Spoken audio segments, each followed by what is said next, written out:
Bonjour à tous, je m'appelle Pascal Cassan, je suis médecin d'urgence et directeur du Centre mondial de référence des premiers secours de la Fédération internationale de la Croix-Rouge et du Croissant-Rouge. En fait, eh bien aujourd'hui, on va parler des recommandations 2020-2021, puisque eh bien, nous avons pris un peu de retard dans l'élaboration de ces recommandations.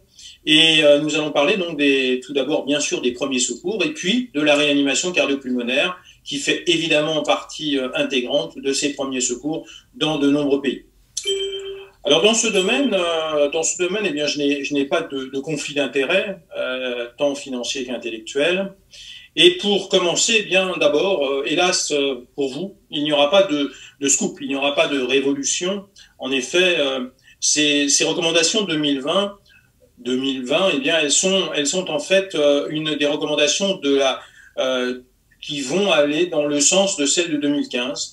Donc, c'est des recommandations de la maturité. On a confirmé bon nombre de choses de 2015 et puis quelques petites modifications, quelques petits ajustements qui vont eh bien, donner au moins cette ère de nouveauté à ces recommandations. Ces recommandations, elles ont été publiées pour partie par l'American Heart Association et puis par l'European Resuscitation Council et enfin par la Fédération internationale de la Croix-Rouge et du Croissant-Rouge, mais j'y reviendrai à la fin de ma présentation car en fait, eh bien, ces recommandations Croix-Rouge, Croissant-Rouge vont bien au-delà de celles de nos collègues des sociétés savantes. Alors, hélas, ces recommandations, elles ont reçu un invité qui, lui, était totalement imprévu. C'était bien sûr le virus du Covid. Et en ce qui concerne de ce virus, eh bien, il nous a évidemment modifié non seulement nos agendas, mais également la pratique des gestes de premier secours. Alors, en tout premier lieu, il a été nécessaire de se poser la question de comment allons-nous adapter nos gestes de premier secours en période Covid. Et surtout, pouvons-nous continuer à enseigner les premiers secours? Alors, toutes les organisations internationales s'y sont intéressées, et très vite, bien sûr, et c'était des recommandations de mars 2020, qui sont parues tant au niveau de nos collègues américains qu'en Europe et nous-mêmes à la Croix-Rouge et au Croissant-Rouge.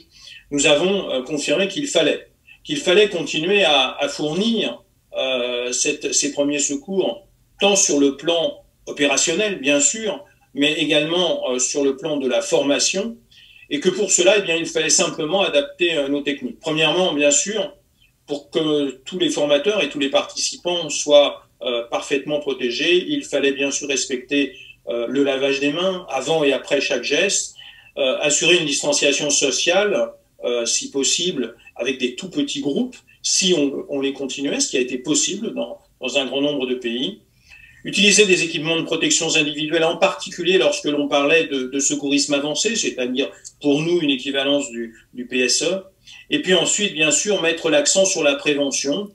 Prévention aujourd'hui qui évidemment est en tout premier lieu la vaccination, mais à l'époque de la rédaction de ces recommandations, la vaccination n'était pas encore là. Alors, rentrons dans le sujet. Quelles recommandations pour les premiers secours? Tout d'abord, eh bien, on va commencer par les hémorragies graves. On va commencer par les urgences vitales, parce que effectivement, c'est évidemment ce qui a été revu dans ces recommandations. Alors, ces hémorragies graves, eh bien, tout d'abord, pas de grandes modifications. En effet, l'appui local manuel reste vraiment le gold standard de l'hémorragie, avec bien sûr un relais, avec un pansement propre, stérile, pour que, eh bien, éventuellement, on se libère et, le cas échéant, on s'occupe de la victime de manière un petit peu plus proche et pas seulement sur le plan hémorragique. Et puis, deuxièmement, bien sûr, si on s'occupera d'autres victimes, si jamais il y en avait plusieurs. Deuxièmement, c'est les recommandations ont fait une revue de la science en matière de pansement hémostatique et ont confirmé l'intérêt de ces pansements hémostatiques avec une limite. C'est leur coût, bien sûr, mais il est vrai qu'aujourd'hui, lorsque l'application manuelle est possible et que éventuellement des pansements hémostatiques sont à disposition, eh bien, leur utilisation est tout à fait recommandée. Enfin, l'utilisation du garrot, alors que, eh bien, il y a quelques années, on disait le garrot jamais. Hélas, les épisodes terribles vécus dans différents pays ont montré que le garrot était la seule solution lorsque une victime avait de multiples plaies ou bien qu'il y avait de multiples victimes, et qu'il est clair qu'aujourd'hui, eh bien, on peut utiliser ce garrot dans les endroits, bien sûr, où il est possible de le poser, en l'occurrence, bien sûr, les membres, en l'occurrence, les bras et les jambes. Voilà pour ce qui concerne les hémorragies graves. Et c'est vrai que, juste avant de passer à la position latérale de sécurité, un mot concernant les points de compression indirects.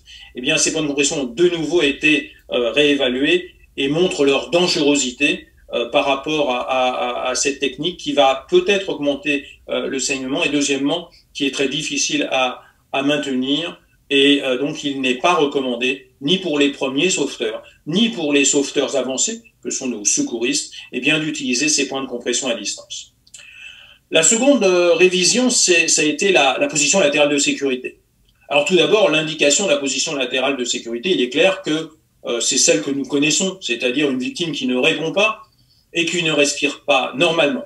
Mais en ce moment, eh bien, petit à petit, la PLS voit une limite dans son utilisation, et on la recommande maintenant exclusivement en cas de maladie ou l'absence de traumatisme. Donc c'est vrai qu'aujourd'hui, et probablement pour les futures recommandations 2025, cette position latérale de sécurité, qui quand même est traumatisante lors de ce mouvement latéral, eh bien, est remise en cause quant à son bien fondé, en particulier en cas de traumatisme. Donc, il faudra, avec parcimonie, utiliser cette position latérale de sécurité, et s'il y a un contexte traumatique, eh bien, rentrer en contact avec les services d'urgence, de façon à savoir si ces services d'urgence vont arriver plus ou moins rapidement, ce qui pourrait effectivement faire dire à celui que l'on a au téléphone du SAMU, par exemple, eh bien, de ne pas mettre la victime sur le côté alors qu'elle est inconsciente, ce qui, par le passé, était quelque chose qui était éminemment discuté. Ensuite, eh bien, dans les gestes revus, eh bien, il y a eu la reconnaissance de l'accident vasculaire cérébral. Cela devient une urgence majeure de santé publique.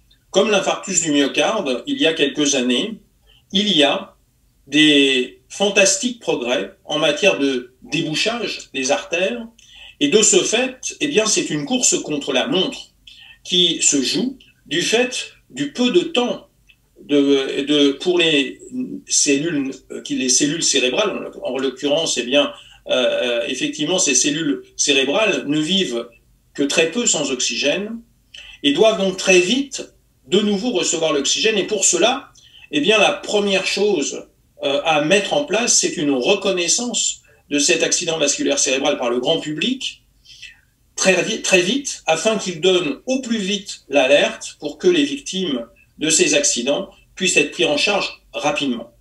Pour cela, eh bien, de nombreuses échelles ont été évaluées, et 4, si j'ose dire, sortent du chapeau, dont une, bien sûr, que l'on connaît bien en France, c'est le FAST, même si, eh bien, il n'y a pas de traduction par un acronyme français. Cette évaluation d'une paralysie faciale éventuelle, de la difficulté de se servir d'un membre, ou bien une difficulté de parole, eh bien, cette échelle nous permet au grand public, eh bien, d'évaluer très rapidement qu'un accident vasculaire cérébral est en train de se dérouler et d'appeler les secours. Donc, ces échelles sont à enseigner. Ensuite, d'autres échelles ici présentes sur la diapositive, en l'occurrence une échelle venant de Cincinnati, l'une de Los Angeles et une autre de Melbourne, sont effectivement des échelles qui permettent de diagnostiquer très rapidement l'accident vasculaire cérébral. Alors, 2 d'entre elles sont des échelles qui, en plus, intègrent la mesure de la glycémie. Pourquoi? Parce que l'hypoglycémie peut faire croire à un accident vasculaire cérébral lorsque cette hypoglycémie est sévère. Et l'on sait bien que ces échelles augmentent très grandement la sensibilité du diagnostic. Et donc, ça veut dire que si on peut, et mesurer la glycémie, ce qui est le cas en France, eh bien, il est très utile de le faire devant tout accident vasculaire cérébral et d'évaluer effectivement et de transmettre cette glycémie de façon à voir si on ne confond pas un épisode d'hypoglycémie majeure avec un accident vasculaire cérébral. C'est pourquoi le LAPS et le MAS sont deux échelles qui sont retenues par les recommandations 2020. Ensuite, un accident grave engageant l'urgence vitale a été revu, c'est l'anaphylaxie. L'anaphylaxie, c'est l'accident que vous connaissez peut-être également sous le nom d'édème de Quincke. C'est quelque chose qui peut mettre en jeu la vie de la victime très rapidement du fait d'une grande réaction allergique face à de nombreux facteurs. Ça peut être un médicament, ça peut être quelque chose que l'on a absorbé, ça peut être quelque chose que l'on a eu en contact. Et eh bien, dans ce cas, il va falloir utiliser des stylos auto-injecteurs. Stylos auto-injecteurs qui, à l'intérieur, eh bien, ont une molécule qui s'appelle l'adrénaline, qu'on connaît en particulier parce qu'elle est très utile, c'est la drogue de l'arrêt cardiaque. Mais en cas d'accident allergique, elle permet eh bien, à nos vaisseaux de se serrer et d'aller à l'encontre de cette réaction anaphylactique de notre corps, qui nous fait baisser la tension, qui va eh bien, jusqu'à l'arrêt cardiaque si l'on n'agit pas. Et bien sûr, eh bien, ces stylos auto-injecteurs doivent être utilisés si la victime eh bien, en a la possession et si on lui a prescrit préalablement. Ou bien sûr, eh bien, si la première injection de ce stylo auto-injecteur n'a pas été efficace et que la victime n'a pas réagi dans les 5 à 10 minutes, à ce moment-là, il faudra effectuer une seconde injection par un stylo de même type. Donc c'est vrai qu'aujourd'hui, le fait d'avoir dans les lots de secours un stylo auto-injecteur est quelque chose d'extrêmement important. Ensuite, une autre évaluation a été faite sur un accident qui peut également engager des pronostics vitaux et puis également le fait que eh bien ça laisse de grands handicaps, ce sont les brûlures graves. Alors bien sûr, la première recommandation qui a été évaluée, c'est le fait d'arrêter la cause de la brûlure et éloigner la victime de la source de chaleur, et puis de commencer à refroidir, donc à effectuer un arrosage rapide et immédiat de la brûlure avec de l'eau froide. Eau froide, non glacée. Classiquement, on propose effectivement aux alentours de 15 degrés, mais il est difficile, je dirais, de mesurer la température d'une eau froide. Néanmoins, dans un pays tempéré, ça ne pose pas de problème.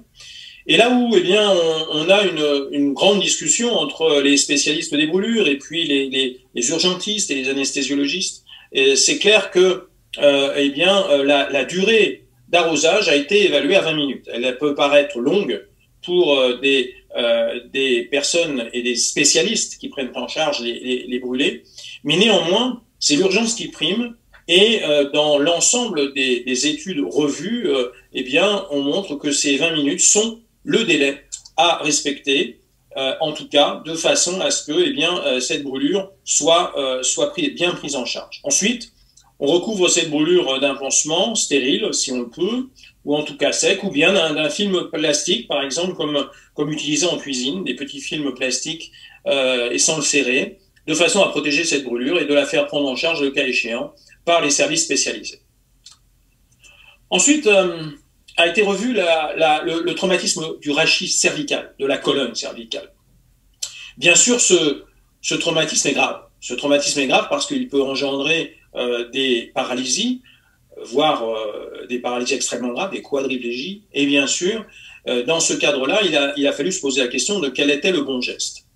Et ont été réévalués les colliers cervicaux. Et dans ce cadre, eh bien, il est clair qu'aujourd'hui, la pose du collier cervical montre que parfois, elle engendre des édèmes cérébraux, parce qu'il est mal placé, parce qu'il est trop serré, et que eh bien, le bénéfice-risque n'est pas en faveur de ce collier cervical. Donc aujourd'hui, il est clair que l'application systématique d'un collier cervical devant tout traumatisme du rachis cervical eh bien, n'est pas recommandée. Il doit être effectivement uniquement posé sur des indications qui seront renforcées par la présence éventuellement de professionnels de santé ou bien d'une régulation à distance. Et pour ce qui concerne justement le geste à effectuer, eh bien, ce sera de demander premièrement à une victime, si elle est consciente, de se maintenir elle-même dans une position stable, et si la victime par contre est inconsciente ou alors non coopérative, eh bien, on pourra pratiquer une immobilisation par stabilisation manuelle, ce qui est enseigné aujourd'hui en France. Le coup de chaleur. Le coup de chaleur, il est vrai qu'il est un peu tôt pour en parler en France à cette époque, mais néanmoins, il s'agit de quelque chose d'extrêmement grave, car il peut, là encore, entraîner une atteinte grave de l'organisme, voire un décès, par une augmentation de la température centrale à plus de 40 degrés. Et de ce fait, eh bien sûr, ce coup de chaleur, il peut être dû soit tout simplement à l'exposition à une chaleur importante, comme les vagues de chaleur que nous avons rencontrées ici en France dans les années passées, ou bien lors d'exercices sportifs, où là aussi, eh bien, on peut avoir un coup de chaleur avec une température ambiante forcément bien moins grande, mais du fait de l'exercice, une augmentation du phénomène et se retrouver à des températures centrales extrêmement hautes, voire extrêmement dangereuses pour notre organisme et en particulier le cerveau. Alors, en cas de coup de chaleur, il est recommandé de retirer immédiatement la victime de la source de chaleur, bien sûr.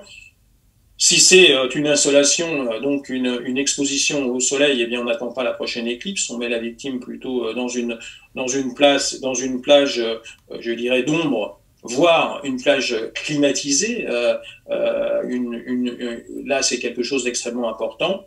Donc, ça s'appelle évidemment un refroidissement passif. Et puis, si l'on peut, effectuer un refroidissement actif en utilisant toute technique disponible rapidement, de façon à diminuer très rapidement cette température qui est excessive.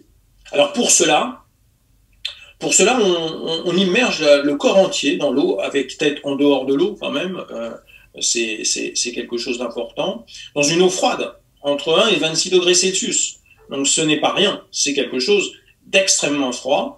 Et on utilise, le cas échéant, des poches de glace sur les aisselles, l'aine et le cou, si on ne peut pas immerger. Et c'est logique, lorsque l'on est dans un contexte extérieur, on n'a pas de baignoire, on ne peut pas immerger la victime, eh bien on utilise éventuellement des poches de glace. Dans les endroits très vascularisés, que sont les aisselles, les plis en fait, l'aine et le cou, on utilise des draps ou des serviettes de glace. Ce sont tout simplement des draps qui vont être mouillés, éventuellement, si on le peut, mis dans un réfrigérateur, et on met ça sur la victime de façon à très rapidement la refroidir. Et enfin, eh bien, brumiser et ventiler la victime, c'est-à-dire essayer de mettre la victime dans une atmosphère humide et de mettre un ventilateur en route. C'est-à-dire qu'on le sait, la ventilation humide, eh bien, va considérablement diminuer la chaleur qu'a emmagasinée la victime.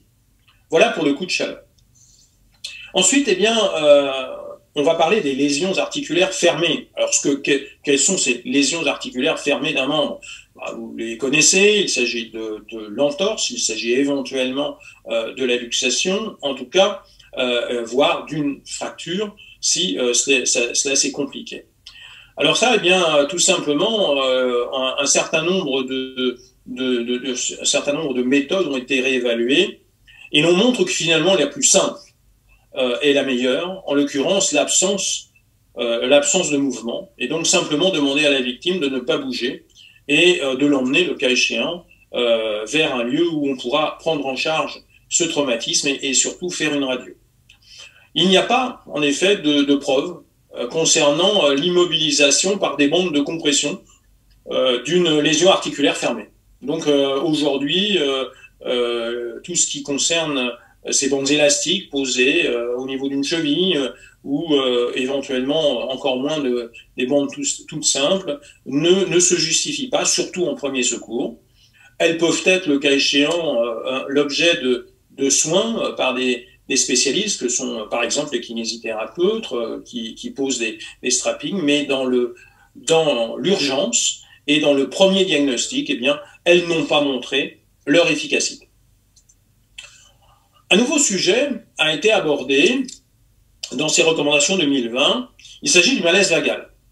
Alors ce malaise, le malaise, nous le traitons comme tel dans le PSC1, mais il est vrai qu'aujourd'hui, ce malaise, eh bien, il y en a un qui est plus fréquent, et heureusement ce n'est pas le plus grave, il s'agit du malaise vagal. C'est un malaise qui est dû le plus souvent à une chute de la pression artérielle, avec des causes qui sont extrêmement variées, allant du stress à une grande douleur, en passant par d'autres causes qui peuvent être effectivement des maladies. Et comment reconnaître ce malaise pour ne pas se tromper, pour ne pas éventuellement prendre une douleur thoracique pour un malaise vagal? Eh bien, en fait, c'est tout simplement repérer des signes qui sont des signes simples, mais assez intéressants pour se penser que l'on est dans cet environnement de malaise vagal. Il s'agit d'étourdissement, de nausées. La victime est couverte de sueur. Elle dit mal voir. Elle a des taches devant les yeux. Elle a éventuellement la sensation de perte de connaissance imminente. Ça, c'est en fait simplement la reconnaissance. Alors que faire? Parce que beaucoup de malaises vagaux surviennent. C'est un malaise extrêmement fréquent et plus fréquent chez les jeunes femmes, donc dans le sexe féminin que chez les hommes. Et ces gestes sont extrêmement importants à connaître et surtout à enseigner pour qu'ils soient administrés par la victime elle-même. Eh bien, il s'agit en fait de ce que l'on appelle des manœuvres de contre-pression. Quel va être leur principe? Eh bien, tout simplement de ramener du sang vers le cerveau de façon à ce que ce malaise eh bien, cesse. Et pour cela, eh bien, il y a différentes manœuvres qui ont été évaluées et on s'est aperçu que les manœuvres de contre-pression du haut du corps eh bien, sont supérieures à celles du bas du corps, pardon, sont supérieures eh bien, à celles du haut du corps. En l'occurrence, les schémas que vous voyez montrent que la contraction des jambes ou l'accroupissement en serrant ses cuisses très fort, éventuellement eh bien, vraiment en se mettant quasiment par terre, eh bien, est bien plus efficace que la contraction des bras et ce que les Anglais appellent le grasping, c'est-à-dire s'accrocher les mains, eh bien, et qui peut également aider à faire passer ce malaise vagal, eh bien, sont des techniques quand même extrêmement utiles à connaître pour les victimes qui sont parfois eh bien, victimes justement d'un malaise vagal assez fréquent pour tout ou rien. Alors bien sûr, une autre technique pourrait être envisagée, en l'occurrence l'élévation des membres. Eh bien, il s'avère que les techniques de contre-manœuvre ici décrites et évaluées sont supérieures au simple fait de l'élévation passive des jambes. Donc à connaître, à enseigner et à enseigner aux victimes elles-mêmes qui ont souvent ce type de malaise. Alors maintenant, eh bien, voilà, on a bien sûr, on n'a pas balayé toutes les gestes de premier secours, mais on va s'intéresser maintenant aux gestes de réanimation qui ont été réévalués, bien sûr, dans le cadre de ces recommandations 2020. Et bien sûr, la réanimation cardio-pulmonaire de base et l'utilisation de la défibrillation automatisée externe. Alors tout d'abord, cela a été réévalué du fait eh bien, de stratégies de prise en charge de l'arrêt cardiaque et surtout d'amélioration de la survie. Et l'on montre ici ce tableau qui a été analysé par en particulier l'équipe allemande du professeur Boetiger, eh bien, montre que augmenter le nombre de personnes qui reçoivent un massage cardiaque multiplié par 3 et donc un impact sur la survie est énorme, que l'enseignement de la téléphone CPR, la réanimation cardio-pulmonaire enseignée par téléphone, elle aussi a un grand impact, que actuellement les systèmes, et on va y revenir, de premiers répondants eh bien, sont intéressants, mais pour l'instant, leur évaluation montre des impacts sur la survie assez variables, de 0,2 à 2, donc pas encore tout ce que l'on veut, mais des études vont être menées dans le futur.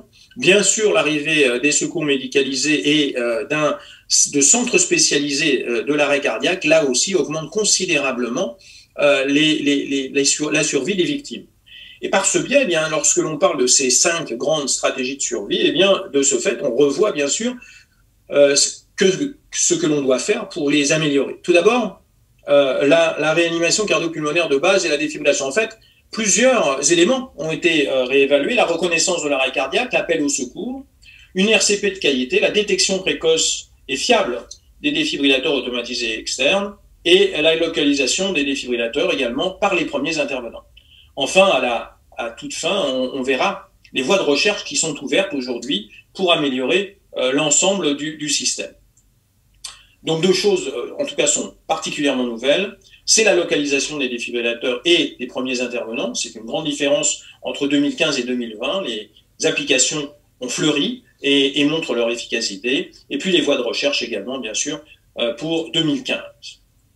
Alors tout d'abord, la chaîne de survie. On la connaît sous sa forme standard, mais on montre ici si 2 maillons sont hypertrophiés, c'est parce que, eh bien, ce sont les 2 maillons qui augmentent le plus les chances de survie, à savoir l'appel au secours et le massage cardiaque, la pratique des compressions thoraciques. Bien sûr, ça ne veut pas dire que la défibrillation n'est pas utile, cela ne veut pas dire qu'ensuite, la post-ressuscitation, comme on dit en anglais, n'est pas utile, mais ça montre bien toute l'importance de ce couple d'abord du premier intervenant et de celui qui reçoit l'appel, et également la pratique de la réanimation cardio-pulmonaire immédiate. Alors, l'appel au secours a été considérablement modifié. On a aujourd'hui à notre disposition des appareils qui nous permettent eh bien, d'être aidés grâce à des haut-parleurs, voire éventuellement de la vidéocommunication. Et bien sûr, cela va amener une amélioration de la réanimation cardio-pulmonaire enseignée par téléphone, y compris pour des personnes qui n'ont pas appris le geste de premier secours. Alors, de façon à avoir un système à haute performance, on décrit cette chaîne qui est importante et qui montre que l'on doit être extrêmement rapide dans la réponse à un arrêt cardiaque. Tant dans le temps de décrocher, que l'opérateur doit très vite effectuer, c'est le travail, bien sûr, des opérateurs et des auxiliaires de réponse médicale du SAMU, et la prise des renseignements administratifs doit prendre très peu de temps. Vous voyez ici des temps de quelques secondes, de 10 à 20 secondes, de 15 à 30 secondes. C'est quelque chose d'important parce qu'il faut reconnaître très vite l'arrêt cardiaque. Très vite l'arrêt cardiaque, car cela va permettre de débuter une réanimation cardio-pulmonaire par téléphone et de la poursuivre jusqu'à l'arrivée des secours. Alors la reconnaissance de l'arrêt cardiaque. 2 choses, et vous les connaissez très bien. La personne ne répond pas, la personne ne respire pas normalement. Ça, ce sont 2 choses qui sont faciles, mais parfois mal évaluées. Mal évaluées des fois sur le site, par le premier intervenant, mais également par celui qui est au téléphone, parce que c'est difficile. Parce que c'est difficile. Et parce qu'il y a 2 pièges. 2 pièges qui sont les gaspes, ces mouvements respiratoires inefficaces, qui sont les derniers mouvements avant la mort, sur le plan respiratoire, et également les convulsions, qui ne sont pas rares lors de l'arrêt cardiaque, et qui peuvent également être prises pour des mouvements, et qu'une fois ces convulsions qui ont cessé, eh bien, une réévaluation de la ventilation est mal faite, et la personne est mise en position latérale de sécurité, et à l'arrivée des secours, on constatera qu'elle était en arrêt cardiaque. Donc méfiance, ces 2 pièges, eh bien, dans les recommandations, ils sont très soulignés, ils doivent être pris en compte, et ils doivent surtout être enseignés. Parce qu'ils permettent, lorsque on les a repérés, eh bien, de décider d'appuyer sur le bouton vert, le go. C'est-à-dire que celui qui est au bout du fil doit pousser le premier intervenant, s'il n'ose pas ou s'il ne l'a pas fait, à pratiquer une réanimation cardio-pulmonaire. Et puis celui qui est sur place également, eh bien, lorsqu'il a fait le diagnostic, de ne pas attendre et d'effectuer ses gestes de premier secours.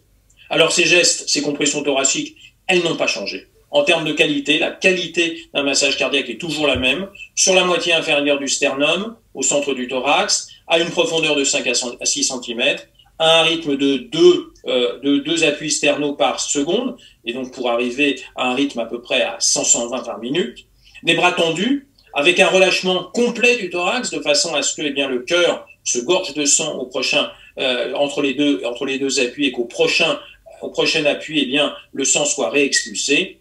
Et enfin, que ce massage cardiaque soit effectué sur une surface dure, en général à même le sol.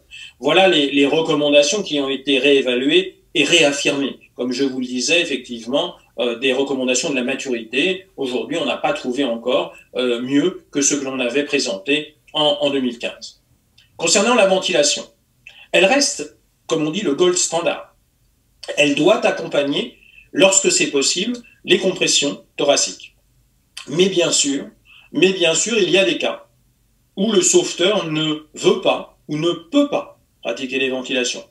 Et dans cette période de Covid, bien sûr, il faudra envisager les compressions isolées.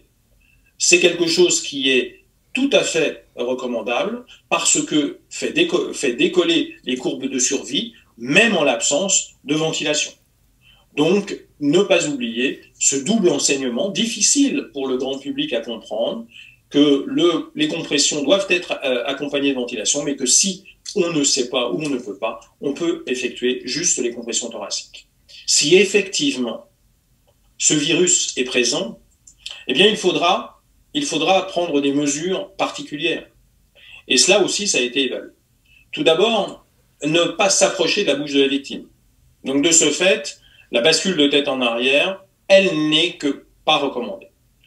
En fait, on va uniquement observer les mouvements réguliers de la poitrine et de l'abdomen pour diagnostiquer cet arrêt de la respiration. Et puis ensuite, eh bien, avoir une conduite à tenir qui est légèrement différente si je suis dans mon environnement ou si je suis dans un environnement extérieur. Lorsque, eh bien, tout d'abord, je suis dans mon environnement, et je commence par la fin de cette diapositive, eh bien, je suis avec des gens avec qui j'ai déjà partagé l'environnement viral, s'il existe. De ce fait, cela ne change rien. Et cela ne change rien également s'il s'agit d'un bébé ou d'un enfant. Car en effet, la ventilation est fondamentale chez l'enfant et le bébé. Et bien sûr, si malheureusement l'arrêt cardiaque survient chez un jeune, eh bien, il faudra effectuer le bouche à bouche et le massage cardiaque si on sait le faire. Si l'on est au bureau ou dans la rue, là, les recommandations sont très nettes. Les compressions thoraciques doivent être uniquement pratiquées de façon à réduire les risques, bien sûr, de transmission de la Covid. Dans tous les cas, l'appel au service d'urgence se fera, bien sûr, le plus vite possible. Tout ça parce que, eh bien, toutes ces mesures doivent être prises en compte parce qu'il y a l'aérolisation de ce virus. C'est quoi l'aérolisation? Et c'est difficile à dire. De ce virus, c'est tout simplement, eh bien, la sortie du virus via les voies respiratoires lors, soit bien sûr, éventuellement d'un bouche à bouche s'il était pratiqué, ou bien simplement lorsque l'on appuie sur le thorax. C'est pourquoi il est recommandé, si on l'a, eh bien, de mettre un masque à la victime en arrêt cardiaque, de façon à ce que, eh bien, ce masque chirurgical évite le plus possible l'aérolisation de ce virus. Bien sûr, on se lavera les mains et on prendra évidemment contact avec les professionnels de santé, particulièrement son médecin traitant, si l'on a pratiqué un massage cardiaque, de façon à être testé dans les jours qui suivent d'un massage cardiaque. La défibrillation automatisée externe. L'utilisation des défibrillateurs automatisés externes, eh bien, est simple. Et des principes simples ont été réaffirmés. Tout d'abord, l'utiliser sans délai. Faire ce qu'il dit. Et ensuite, eh bien, tout simplement, être convaincu que ces appareils, à ce jour, lorsqu'ils ont été testés par les grandes agences, et en l'occurrence, eh bien, c'est le marquage CE, c'est le marquage FDA, Food and Drug Administration, qui permet de dire, eh bien, ces défibrillateurs sont de bonne qualité et sont fiables et permettent une détection précoce. Alors, cette détection précoce, c'est vrai qu'aujourd'hui, les défibrillateurs automatisés externes détectent le rythme cardiaque extrêmement rapidement et peuvent décider très vite de la nécessité ou non de choquer. L'évaluation de l'ensemble des appareils dignes de ce nom, eh bien, l'a montré. Si le rythme choquable, eh bien, c'est vrai que le message est très vite donné à l'opérateur pour qu'il délivre le choc électrique. Et enfin, des messages supplémentaires sont donnés à l'opérateur pour commencer à arrêter le massage cardiaque. C'est l'image même, bien sûr, des défibrillateurs que vous utilisez et qui sont effectivement sur le marché français. Et il est utile de le rappeler, que ces appareils sont extrêmement fiables probablement plus fiables que nos ordinateurs. Ces défibrillateurs, ils sont extrêmement précis, ils ont une sensibilité, une spécificité, c'est-à-dire qu'ils ne se trompent pas dans la reconnaissance, ils ne se font pas piéger, et lorsqu'ils envoient un choc, c'est parce qu'il y a besoin de ce choc. Eh bien, ils sont utilisables tant par du grand public formé que du grand public non formé. Ça, c'est quelque chose d'important également à souligner. Parce que, eh bien, mieux vaut se servir d'un défibrillateur, même si l'on n'est pas formé. Cela permet effectivement de sauver des vies. Et les enfants. Eh bien, les enfants, là aussi, bien sûr, il y a eu une révision pour voir si on devait changer les recommandations. Eh bien, peu de changements, parce qu'on reste à des vitesses, à des fréquences, pardon, de compression identiques à celles de l'adulte pour ce qui est du grand public, parce qu'on veut être simple et qu'on veut que le grand public se rappelle de ce rythme à 2 compressions par seconde. Une profondeur qui, en fait, eh bien, correspond à 1/3 du diamètre antéro-postérieur, de l'épaisseur, disons, un petit peu de l'enfant, et pratiquée à une main chez un grand enfant, pratiquée avec les pouces qui encerclent le thorax de la victime. Cette technique est à favoriser. Dans son évaluation lors des recommandations en 2020, elle montre une meilleure efficacité que la technique en latéral, qui sera pratiquée par contre si l'on est en équipe, bien sûr, mais pour le grand public, cette technique d'encerclement avec les pouces, eh bien, est effectivement tout à fait recommandable. Et puis, bien sûr, limiter l'interruption du massage cardiaque, pratiquer un massage cardiaque avec une relaxation complète du thorax comme chez l'adulte, éviter, si on la pratique, une ventilation excessive, car on le sait, les enfants, eh bien, très rapidement peuvent voir leur estomac se gonfler sous l'effet d'une ventilation excessive. Et enfin, eh bien, associer la ventilation et le massage cardiaque, si on les pratique, à un rythme de 15 ou de 32, en fonction d'un travail en équipe ou d'un travail seul. L'utilisation des défibrillateurs chez l'enfant, eh bien, est tout à fait recommandée. Bien sûr, si on se doit d'utiliser un dispositif adapté à l'enfant. Si on ne l'a pas, eh bien, on utilisera un défibrillateur automatisé en mode adulte. Mieux vaut cela que rien. Et ensuite, eh bien, la pose des électrodes, eh bien, elle a été évaluée. Et c'est vrai qu'aujourd'hui, l'antéro-postérieur est à privilégier, mais on peut également, comme chez l'adulte, mettre ces électrodes en situation antérolatérale. Les dispositifs de rétroaction, de feedback, comme on dit en anglais, c'est-à-dire ces dispositifs qui mesurent l'efficacité de la réanimation cardio-pulmonaire, ont été réévalués et la recommandation ne leur est pas favorable. Pour l'instant, l'utilisation de tels dispositifs n'est pas recommandée. N'est pas recommandée en temps réel et par contre peut l'être lors des épisodes de formation. Et on peut dire que pour l'instant, ces feedbacks ont tout à montrer de leur efficacité, peut-être parce qu'on ne les utilise pas encore assez, mais en tout cas, ils ne sont pas assez encore évalués pour les recommander en opérationnel, et à moins qu'ils ne fassent partie justement d'une recherche, d'une approche systématique, de façon à ce que, eh bien, on mesure leur efficacité.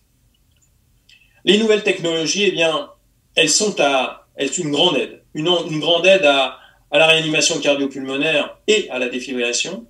Les smartphones, je vous le disais en propos introductif pour l'alerte, parce que, eh bien, ils nous permettent d'être en contact avec ceux qui sont au bout du téléphone et qui peuvent nous aider. La vidéocommunication, toujours de ces smartphones éventuellement. L'intelligence artificielle qui, elle, intervient plutôt dans les centres de réception de l'alerte parce que, eh bien, effectivement, elle peut permettre une amélioration du diagnostic d'arrêt cardiaque, ne serait-ce que par éventuellement le bilan effectué, mais aussi parfois par l'analyse du ton de la victime, ce qui est fait dans un certain nombre de pays. Donc l'intelligence artificielle apparaît de manière nette dans le diagnostic de l'arrêt cardiaque à distance. Puis des appareils qui n'étaient pas encore en 2015 aussi utilisés qu'en 2020, ce sont les drones qui peuvent amener les défibrillateurs sur des lieux qui sont, eh bien, totalement isolés, de façon, eh bien, à prendre en charge un arrêt cardiaque d'une manière classique, même lors d'un cas d'isolement. Ces éléments donc, nous aident réellement à assurer une réanimation cardio-pulmonaire de qualité et donc à obtenir des ressources parce que, eh bien, grâce à ces smartphones, à ces à cette intelligence artificielle, à ces drones, eh bien, on peut obtenir d'abord des premiers intervenants, on va y revenir, et des défibrillateurs. Mais bien sûr, on a un challenge. C'est le challenge de trouver le défibrillateur. Parce que parfois, la recherche d'un défibrillateur, c'est la recherche du DAU. Et bien sûr, eh bien, il faut se dire, mais où est donc ce défibrillateur? Et lorsque je suis en train de masser, je ne vais pas pouvoir savoir où il est. Je vais demander éventuellement à un témoin qui est à côté de moi, éventuellement de chercher, mais ce sont les secours qui devraient pouvoir me dire là où se situe ce défibrillateur. Et bien pour cela, des applications sont apparues entre 2015 et 2020 et ont commencé à être évaluées. Car d'abord, nous avions des applications de localisation des défibrillateurs automatisés externes. Ces applications nous permettaient de connaître là où était un défibrillateur, donc de localiser celui qui était le plus proche, éventuellement d'afficher l'itinéraire pour y aller, parce que, eh bien, en utilisant tout simplement les applications de navigation inclus déjà dans nos téléphones, d'ajouter le cas échéant des nouveaux défibrillateurs disponibles si dans la base de données il n'existait pas, et ainsi eh bien, permettre la création des bases de données de défibrillateurs, et enfin de signaler le cas échéant un dysfonctionnement d'un défibrillateur, ce serait triste si on en avait besoin, ou pire, l'absence de ce défibrillateur que l'on croyait être en place. Et puis, eh bien, des applications sont apparues. Ce sont des applications de localisation des premiers intervenants. Elles permettent de localiser les intervenants les plus proches de l'arrêt cardiaque. Elles indiquent à ces intervenants qu'un arrêt cardiaque se situe pas très loin de là où ils sont, alors qu'ils sont en train de vivre leur vie habituelle. Elles indiquent, le cas échéant, aux intervenants, couplés aux premières applications que je viens de citer, eh bien, là où se situe le défibrillateur le plus proche, et bien sûr, par ce biais-là, permet de mettre à jour les registres de défibrillation. Elles ont montré, ces applications, une efficacité dans un certain nombre d'études, pas encore suffisante en nombre, mais déjà elles montrent que, eh bien, elles améliorent les chances de survie lorsque, eh bien, on met en alerte ces premiers intervenants. Donc vraiment, en ce qui concerne ici cette étude qui a été effectuée aux Pays-Bas, eh bien, on voit qu'effectivement, le temps de premier choc est considérablement diminué si effectivement, eh bien, un premier intervenant est mobilisé. Et en plus, et bien sûr, là, dans ce domaine, c'est un vrai challenge pour le futur. Nous n'avons pas à rougir en France. Nous n'avons pas à rougir parce que, eh bien, deux applications sont disponibles. Il s'agit de Sauve Life et de Scanning Life, deux applications qui permettent tout à fait de repérer les premiers intervenants proches d'un arrêt cardiaque si eh bien, on s'est préalablement enregistré dans ces applications. Alors enfin, concernant cette approche innovatrice de l'accès public à la défibrillation, l'équipe, là encore, du professeur Boettinger a décrit un écosystème de la défibrillation de façon à ce que celle-ci devienne de plus en plus efficace. Tout d'abord, améliorer la détection précoce de l'arrêt cardiaque extra-hospitalier.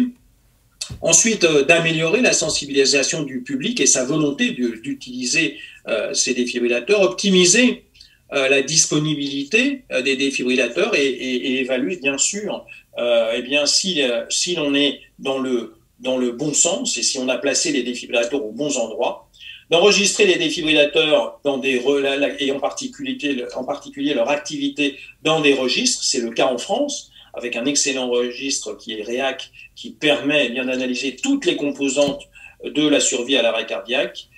La signalisation des défibrillateurs, qui, vous le savez, eh bien, est standardisée, verte dans le monde entier, de façon à ce que l'on sache où est un défibrillateur. Utiliser les applications dont je viens de vous parler. Utiliser les vecteurs de diffusion tels que des drones pour effectivement eh bien, permettre l'obtention de défibrillateurs même dans des zones isolées. Et enfin, une question qui reste extrêmement pertinente, développer la défibrillation personnelle ou la défibrillation à domicile.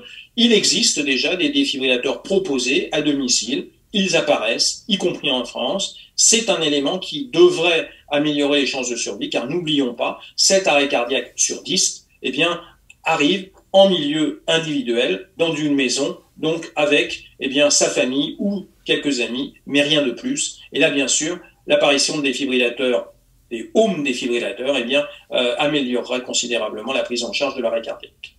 Alors, les voies de recherche sont ouvertes pour 2025 déjà, parce qu'il faut déjà y penser. D'abord, eh bien, réévaluer les lieux optimaux de placement des défibrillateurs, car aujourd'hui, ils sont un peu partout, mais sont-ils aux bons endroits? On ne le sait pas encore. Et donc, il faut absolument se dire, comment doit-on réévaluer cela?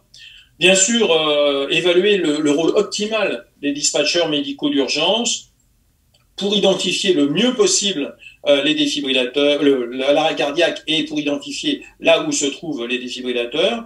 Et bien sûr, mobiliser les citoyens sauveteurs si on a la chance dans son pays d'avoir une application de ce type.